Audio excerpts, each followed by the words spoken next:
ATM card से पैसे निकलवाने की हद कम कर दी गई। सार्फिन अब एक दिन में ज्यादा से ज्यादा 50,000 की बजाय 30,000 रुपए की रकम निकलवा सकेंगे। अगर आपने हमारे YouTube चैनल को सब्सक्राइब नहीं किया तो अभी यूजर सब्सक्राइब करें, वीडियो पसंद आने की सूरत में लाइक करें और अपने दोस्तों के साथ शेयर करें।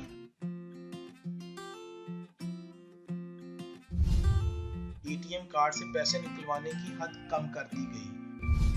सार्फिन अब एक दिन में ज्यादा से ज्यादा 50,000 की बजाय 30,000 रुपए की रकम निकलवा सकेंगे।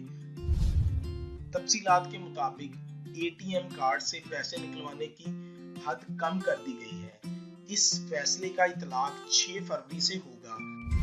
सार्फिन को मोबाइल फोन पर नोटिस भेजे गए हैं। अलाइड बैंक के तर्जमान जाहिद हुसैन ने बताया है कि सिक्योरिटी वजूहात की बिना पर रकम निकलवाने की हद कम की जा रही है।